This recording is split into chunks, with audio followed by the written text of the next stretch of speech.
Hi friends, welcome to our channel Kalam Streams Achievers. நம்ம இந்த வீடியோவில் என்ன பார்க்க போகிறோம் அப்படின்னு சொல்லி பார்த்தீங்க அப்படின்னா எஸ்ஐயோடைய ப்ரீவியஸ் இயர் கொஷின் பேப்பர் தான் பார்க்க போகிறோம். ஓகேங்களா? ஸோ எஸ்ஐக்கான ஃப்ரீ டெஸ்ட் பேட்ச் நம்மளோட டெலகிராம் சேனலில் போயிட்டுருக்கு. ஓகேங்களா? டெலகிராம் சேனலோட லிங்க் வந்து கீழே டிஸ்கிரிப்ஷனில் இருக்கும், கிளிக் பண்ணி ஜாயின் பண்ணிக்கோங்க. ஓகேங்களா? ஸோ அது இல்லாமல் நமக்கு group 2 and Madras high court exam ரெண்டுக்கும் அப்ளை பண்ணியிருக்கவங்களுக்கான ஃப்ரீ டெஸ்ட் பேட்ச் போயிட்டுருக்கு. ஓகேங்களா? ஸோ விருப்பம் இருக்கவங்க நம்மளோட டெலகிராம் சேனலில் ஜாயின் பண்ணிக்கோங்க. இது வந்து பார்த்தோம் அப்படின்னா நமக்கு சார்பு ஆய்வாளர்கள் தேர்வு எப்போ நடந்தது அப்படின்னா 2022. ஓகேங்களா? ஸோ அதுக்கான கேள்விகளை தான் வந்து இப்போ என்ன பண்ண போகிறோம் பார்க்க போகிறோம். ஓகேங்களா? ஸோ இதை பார்க்கும்போது உங்களுக்கு ஒரு ஐடியா கிடைக்கும். ஓகே, இப்படி அட்டன் பண்ணலாம், இப்படியெல்லாம் கேள்விகள் இருக்குது அப்படின்ற மாதிரி ஐடியா கிடைக்கும். நீங்கள் படிக்கிறதுக்கு ஹெல்ப் பண்ணும். ஓகேங்களா? ஸோ ஓகே பார்க்கலாம். முதல் கேள்வி, ஃபஸ்ட் கேள்வி என்னென்னு கேட்டுருக்கா, ரெண்டுமே பைலிங்குவலாக இருக்குது. ஓகேங்களா? ஸோ இங்கிலீஷ்லையும் இருக்குது, தமிழ்லையும் இருக்குது. உங்களுக்கு என்ன லாங்குவேஜ் வேணுமோ நீங்கள் தாராளமாக எடுத்துக்கலாம். ஓகேங்களா? சரி வாங்க பார்க்கலாம். முதல் கேள்வி, ஹூ இஸ் கிரேட்டா தன்பர்க் அப்படின்னு கேட்டிருக்காங்க. கிரேட்டா தன்பர்க் என்பவர் யார் அப்படின்னு சொல்லி பார்த்தோம் அப்படின்னா இவர் வந்து பார்த்தோன்னா ஒரு பருவநிலை மாற்றத்துக்கான சுற்றுச்சூழல் ஆழ்வராக தான் யாருன்னு பார்த்தோம் அப்படின்னா கிரேட்டா தன்பர்க். ஓகேங்களா? Next, what is INS Virat அப்படின்னு சொல்லி கேட்டிருப்பாங்க. அதாவது ஐஎன்எஸ் விராட் என்றால் என்ன அப்படின்னா ஆன்சர் வந்து என்ன கொடுத்துருப்பாங்க அப்படின்னா ஆன்சர் கீழே 2 ஆன்சர் கொடுத்துருக்காங்க. ஒன்று வந்து போர்க்கப்பல், இன்னொன்று விமானம் தாங்கி கப்பல். ஓகேங்களா? ஸோ ஆன்சர் கீழே வந்த ஆன்சர்ஸ் எல்லாமே நம்ம சொல்கிறோம். ஓகேங்களா?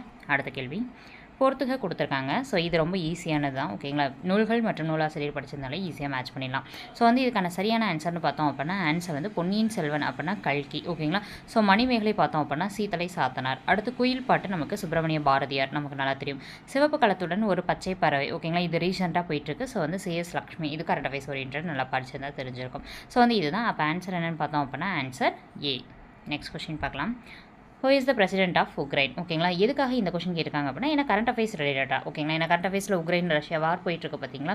ஸோ வந்து அதனால் கேட்டிருக்காங்க. அப்போ உக்ரைனுடைய குடியரசுத் தலைவர் யார் அப்படின்னு சொல்லி கேட்டிருப்பாங்க. ஆன்சர் வந்து பார்த்தோம் அப்படின்னா வோலடிமிர் செலன்ஸ்கி அப்படின்னு சொல்லி சொல்லுவாங்க.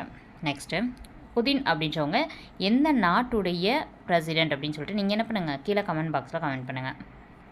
நெக்ஸ்ட்டு, 31 ஜனவரி 2022 நிலவரப்படி எந்த மாநிலம் அதிக கொள்ளளவு திறன் கொண்ட புதுப்பிக்கத்தக்க எரிசக்தி ஆற்றல் நிறுவப்பட்டதில் முதலிடம் வகிக்கிறது அப்படின்னு சொல்லி கேட்டிருப்பாங்க. ஆன்சர் என்ன பார்த்தோம் அப்படின்னா ஆன்சர் தமிழ்நாடு. ஓகேங்களா? ஸோ இது எல்லாமே கரண்ட் அஃபேர்ஸ்க்கு நல்லா நீங்கள் நியூஸ் பேப்பருக்கு எவ்வளோ இம்பார்ட்டன்ட் கொடுக்குறீங்களோ அவ்வளோக்கு இதெல்லாம் ஈஸியாக அட்டன் பண்ணிடலாம். ஓகே, நெக்ஸ்ட் கொஸ்டின் பார்க்கலாம். 6வது கேள்வி, சிரிப்பு உடலுக்கு நல்லது ஏனெனில் சிரிப்பு தகைப்பு ஹார்மோனான டேஸ் சுரத்தலை குறைத்து நன்மை இயல்புக்கு கொண்டு வர வைக்கிறது அப்படின்னு சொல்லி கேட்டிருப்பாங்க. ஆன்சர் என்ன பார்த்தோம் அப்படின்னா ஆன்சர் அட்ரினல் சுரப்பி. ஓகேங்களா? ஸோ இதுதான் வந்து இங்கிலீஷில் வேணுன்றவங்க இங்கிலீஷ் கொஸ்டின் அதையும் செக் பண்ணி பார்த்துக்கோங்க. அடுத்த கேள்வி, a sudden change in genetic material of an organism is called. ஒரு உயிரினத்தின் மரபு பொருளில் திடீரென ஏற்படும் மாற்றம் எவ்வாறு அழைக்கப்படுகிறது அப்படின்னு சொல்லி பார்த்தோம் அப்படின்னா திடீர்னு ஏற்படக்கூடிய மாற்றத்தை நம்ம என்ன சொல்லுவோம், சடுதி மாற்றம்னு சொல்லுவோம். அடுத்தது, பின்வருவனவற்றுள் எந்த தாவரம் வந்து தண்டில் உணவை சேகரிக்கிறது அப்படின்னு சொல்லி கேட்டிருக்காங்க. ஆன்சர் என்ன பார்த்தோம் அப்படின்னா ஆன்சர் உருளைக்கிழங்கு. இது நம்மளுக்கு 6th இருக்குது. ஓகேங்களா? 6th சயின்ஸ் படிச்சிருந்தாலும் இதெல்லாம் ஈஸியாக அட்டன் பண்ணிடலாம். அடுத்தது, சரியான விடை, இது வந்து நம்மளுக்கு நோய்கள், வைட்டமின் மற்றும் அதோட நோய்கள். ஓகேங்களா? ஸோ இது இம்பார்ட்டன்ட் டாபிக் தான். வைட்டமின் ஏ அப்படின்றது வந்து ரிக்கட்ஸ் வராது, மாலைக்கு நோய் வரும், அப்போ இது தவறு. அடுத்தது வைட்டமின் B1. வைட்டமின் B1ன்றது வந்து நமக்கு பெரி இது கரெக்டு தான். அடுத்து வைட்டமின் டி சிரோப் தால்மியன் கொடுத்துருக்காங்க. வைட்டமின் டி தான் ரிக்கட்ஸ், ஸோ இது தப்பு. வைட்டமின் B3 ஸ்கர்வின் கொடுத்துருக்காங்க, தப்பு. ஸ்கர்வின்றது வந்து வைட்டமின் சி. ஓகேங்களா? ஓகே, அடுத்தது பார்க்கலாம். இந்த இடத்துல உங்களுக்கான கேள்வி, வைட்டமின் B3க்கு வந்து என்ன நோய் வரும்னு சொல்லிட்டு கீழே கமெண்ட் பாக்ஸில் கமெண்ட் பண்ணுங்கள்.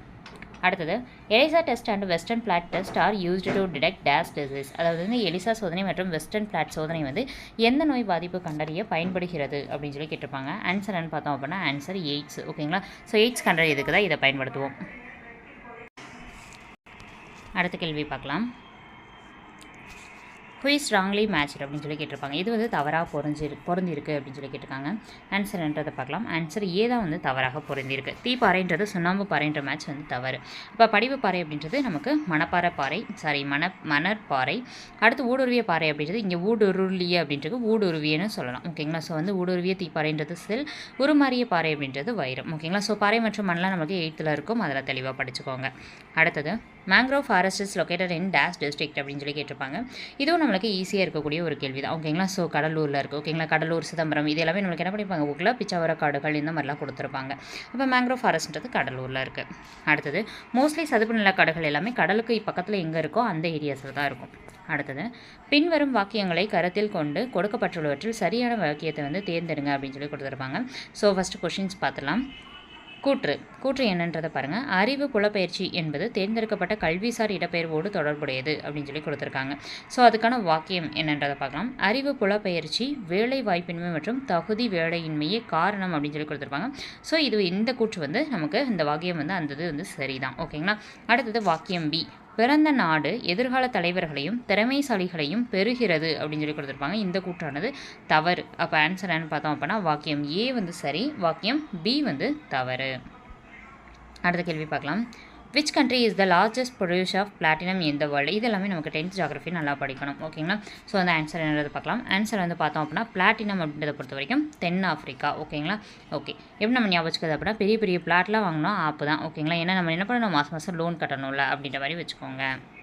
அடுத்தது, புவி டேஸ் துளையிட்டு எண்ணெய் கிணறுகள் அமைக்கப்படுகிறது அப்படின்னு சொல்லி கேட்டிருப்பாங்க. ஆன்சர்ன்றதை பார்க்கலாம். ஆன்சர் வந்து புவி மேலோட்டில் துளை போட்டு தான் எண்ணெய் கிணறுகள் வந்து அமைப்பாங்க. ஓகேங்களா. ஸோ புவி மேலோட பொறுத்த வரைக்கும் மேலோடு கடத்திருக்கிறது கவசம் கடத்திருக்கிறது கருவமில் தான் வந்து அதிகப்படியான ஹீட்லாம் இருக்கும். இந்த மாதிரிலாம் வந்து என்ன பண்ணியிருப்பாங்க, நமக்கு புக்கில் வந்து புவியுடைய உள்ள அமைப்புகள் எப்படி இருக்குன்னு சொல்லிட்டு ஒரு லெசன் இருக்கும். அந்த லெசனில் தெளிவாக கொடுத்துருப்பாங்க.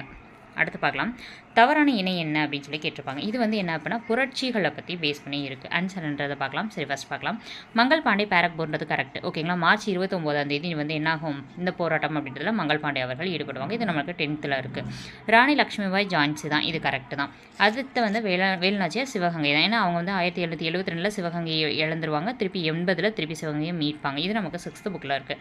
அப்போ இதுவும் சரிதான். அப்போ எது தவறு? இதுதான் தவறு. ஏன் கட்டபொம்மன் நெற்கட்டும் சவல் தவறுன்னு கொடுத்துருக்காங்கன்னா கட்டபொம்மன் வராது. யார் வருவாங்க அப்படின்னு சொல்லி பார்த்தோம் அப்படின்னா நெற்கட்டும் சவலுக்கு பூலித்தேவர் வருவாங்க. ஓகேங்களா.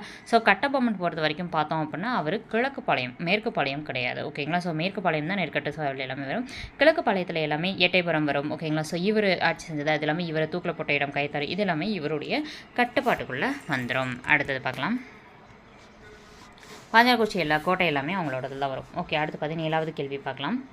ஐரோப்பாவிலேருந்து இந்தியாவுக்கு நேரடி கடல் வழியை வந்து கண்டுபிடிச்சவங்க யார் அப்படின்னு சொல்லி கொடுத்துருப்பாங்க. ஆன்சர் என்ன பார்த்தோம் அப்படின்னா வாஸ்கோ ட காமா. ஓகேங்களா. இவர் ஒரு போர்த்துகீசியர். ஐரோப்பியர் அப்படின்றத பொறுத்த வரைக்கும் 8th ஃபஸ்ட் லெசன் ஐரோப்பியர் வருகைன்னு இருக்கும். அதில் தெளிவாக படித்தாலே நமக்கு தெரியும். ஃபஸ்ட்டு நம்மளுக்கு வந்து வரக்கூடிய ஐரோப்பியர் யாருன்னு பார்த்தோம் அப்படின்னா போர்த்துகீசியர் வருவாங்க. போர்த்துகீசியருக்கு அடுத்து வரவங்க டச்சுக்காரர்கள், அதுக்கடுத்து வரவங்க ஆங்கிலேயர்கள், அதுக்கடுத்து வரவங்க டேனியர்கள், அதுக்கடுத்து வரவங்க தான் ஃப்ரெஞ்சுக்காரர்கள். லாஸ்ட்டில் நமக்கு ஃப்ரெஞ்சுக்காரர்கள் தான் ஐரோப்பியராக வருவாங்க. ஆனால் நம்ம நாடு சுதந்திரம் அடைஞ்சதுக்கப்புறம் நம்ம நாட்டை விட்டு கடைசியாக சென்ற ஐரோப்பியர்னு கேட்டாலும் அவங்களும் போர்த்துகீசியர்கள் தான். ஓகேங்களா. ஸோ ஃபஸ்ட் நம்ம நாட்டுக்கு யார் வந்திருப்பா அப்படின்னா வாஸ்கோ ட காமா 1498 மே 20 வந்திருப்பாங்க. ஓகேங்களா. ஸோ இது நமக்கு 11th அந்த இந்திய சுதந்திரத்துக்கு முன்னரும் பின்னரும் ஒரு லெசன் இருக்கும். அந்த லெசனில் தெளிவாக இருக்கும். அதையும் விட்டால் நம்மளுக்கு 8th இருக்கக்கூடிய ஐரோப்பியர் வருகையிலும் இருக்கும், 11th ஐரோப்பியர் வருகையிலும் இருக்கும். ஓகேங்களா. அடுத்து பார்க்கலாம். இந்த முஸ்லீம் ஒற்றுமையை வந்து வலியுறுத்தியவராக யாரை வந்து கருதப்படுறாங்க அப்படின்னு சொல்லி பார்க்கலாம். Who emphasise the unity of Hindu Muslim அப்படின்னு பார்த்தோம்னா ஆன்சர் என்ன பார்த்தோம் அப்படின்னா கபீர். ஓகேங்களா. ஓகே, அடுத்து பார்க்கலாம். 1964 உருவாக்கப்பட்ட பாலஸ்தீன விடுதலை இயக்கத்தின் மகத்தான தலைவர் யார் அப்படின்னு சொல்லி கேட்டிருப்பாங்க. ஆன்சர் என்று பார்க்கலாம். ஆன்சர் வந்து பார்த்தோம் அப்படின்னா யாசர் அரஃபத். ஓகேங்களா. அடுத்த கேள்வி. 1893 வந்து ஆதி திராவிட மகாஜன சபை அப்படின்றத வந்து உருவாக்குனவர் யார் அப்படின்னு சொல்லி கேட்டிருக்காங்க. ஆன்சர்னு பார்த்தோம் அப்படின்னா ரெட்டைமலை சீனிவாசன் அவர்கள். ஓகேங்களா. ஸோ இது நமக்கு 10th இருக்கக்கூடிய கண்டென்ட் தான், ஈஸியாகவே படிக்கலாம். ஓகேங்களா.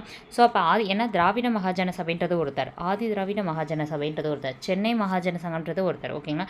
ஸோ இந்த பெயர்லேயே அதிகமாக என்ன பண்ணியிருப்பாங்க நமக்கு கொடுத்துருவாங்க. அப்போ ஆதி திராவிடம் வந்தால் அப்படின்னா ரெட்டைமலை அப்படின்றது எப்போ நம்ம ஞாபகம் வச்சுக்கணும் அப்படின்னு சொல்லி பார்த்தோம் அப்படின்னா மலை எல்லாமே ஆதி காலத்துலேருந்தே இருக்கும். ஓகேங்களா. அப்படின்ற மாதிரி ஞாபகம் வச்சுக்கோங்க. அடுத்தது பார்க்கலாம். அசசன் அதோட ரீசன் கொடுத்துருப்பாங்க. குடியரசுத் தலைவர் இந்திய ஆயுதப்படைகளின் தலைமை தளபதி அப்படின்னு சொல்லி கொடுத்துருக்காங்க. அதுக்கான ரீசன் வந்து கொடுத்துருக்காங்க. குடியரசுத் தலைவர் நாட்டின் தலைவராகவும் மிக உயர்ந்த நிலையும் வகிக்கிறான்னு கொடுத்துருப்பாங்க. அப்போ அதுக்கும் இதுக்கும் கரெக்டாக இருக்குது. மிக உயர்ந்த பதவிக்கு போகிறனால ஆயுதப்படையோட தலைமை தளபதியாகவும் அவர் இருக்கார். அப்போ கூற்றும் சரி தான். கூற்று வந்து காரணத்தை வந்து கரெக்டாக வந்து கூற்றுக்கான காரணமாக இது இருக்குது, விளக்குதுன்னு சொல்லலாம். அடுத்தது, உள்ளாட்சி அமைப்புகளை 1882 இந்தியாவில் வந்து அறிமுகப்படுத்தினவர் யார் அப்படின்னு சொல்லி கேட்டிருப்பாங்க. ஆன்சர் என்ன பார்த்தோம் அப்படின்னா ரிப்பன் பிரபு. அதனால தான் இவரை உள்ளாட்சிகளின் தந்தை, அதாவது உள்ளாட்சி அமைப்புடைய தந்தைன்னு சொல்லுவோம். இன்னொன்று வந்து உள்ளாட்சி தினம் அப்படின்றது நமக்கு நவம்பர் 1 வந்து நம்ம கொண்டாடுறோம். ஓகேங்களா. உள்ளாட்சி தினம்ன்றது எதுக்காக நான் இதை சொல்கிறேன் அப்படின்னா கிராம சபை வந்து ஒரு வருஷத்துக்கு 4 தடவை முதல்ல கூட்டிகிட்டு இருந்துச்சு. இப்போ வந்து என்ன பண்ணியிருக்காங்க, கரண்ட் அஃபேர்ஸில் 6 தடவை கூடுன்னு சொல்லிட்டு இப்போ கொஞ்சம் நாளைக்கு வருஷத்துக்கு முன்னாடி கூட சொல்லலாம். ஓகேங்களா. ஸோ இப்போ வந்து நமக்கு என்ன பண்ணியிருக்காங்க 6 டைம்னு சொல்லிட்டு இன்க்ரீஸ் பண்ணியிருக்காங்க. அந்த 6 நாளில் இந்த நவம்பர் 1 இப்போ சேர்த்துருக்காங்க. நவம்பர் 1 + மார்ச் 22 உலக நீர் தினம் சொல்கிறோம்ல, இந்த மார்ச் 22 இதை ரெண்டையும் சேர்த்து மொத்தம் 6 நாளாக ஆகும் அப்படின்னு சொல்லிட்டு இப்போ கரண்ட் அஃபேர்ஸில் போயிட்டுருக்கு. ஓகேங்களா. ஸோ அதையும் இப்போ தெரிஞ்சு வச்சுக்கணும். அப்போ நவம்பர் 1 ஏன் சேர்த்துருக்காங்க, நவம்பர் 1 உள்ளாட்சி தினம், அதனால் சேர்த்துருக்காங்க. அடுத்தது பார்க்கலாம். பிரிக்ஸ் அமைப்பின் தலைமையகம் வந்து எங்கே இருக்குது அப்படின்னு சொல்லி கேட்டிருக்காங்க. இது 23வது கேள்வி. எங்கே இருக்குது அப்படின்னு சொல்லி பார்த்தோம் அப்படின்னா ஆன்சர் சைனாவில் இருக்குது. பிரிக்ஸ் அமைப்பு அப்படின்றது வந்து பிரேசில். ஓகேங்களா. ஆர்னா ரஷ்யா, ஐனா வந்து இந்தியா, சீனா வந்து சைனா, அடுத்தது எஸ்னா வந்து சவுத் ஆஃப்ரிக்கா. ஃபஸ்ட்டு பிரிக் அப்படின்ட்டு இருந்துச்சு. எஸ்ன்றது வந்து நமக்கு சேர்ந்ததுக்கப்புறம் தான் பிரிக்ஸ் அப்படின்னு மாறுச்சு. ஓகேங்களா. ஸோ இப்போது இதில் இது இல்லாமல் இன்னும் 4 கண்ட்ரிஸ் சேர்ந்துருக்காங்க. அப்போ இப்போ வந்து மொத்தம் எத்தனை கண்ட்ரிஸ் இருக்காங்க அப்படின்னு பார்த்தோன்னா 9 கண்ட்ரி. முதல்ல 5 கண்ட்ரி, இப்போ 4 கண்ட்ரி சேர்ந்து மொத்தம் 9 கண்ட்ரி இருக்காங்க.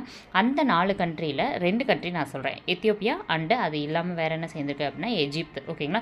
இது இல்லாமல் இன்னும் 2 கண்ட்ரி. அந்த 2 கண்ட்ரி என்னன்றதை நீங்கள் கீழே கமெண்ட் பாக்ஸில் கமெண்ட் பண்ணுங்கள். ஒருவேளை உங்களுக்கு தெரியலனா தெரிஞ்சு வச்சுக்கோங்க. ஓகேங்களா. ஏன்னா இது கரண்ட் அஃபேர்ஸில் ரீசெண்டாக போயிட்டுருக்கு. ஓகேங்களா.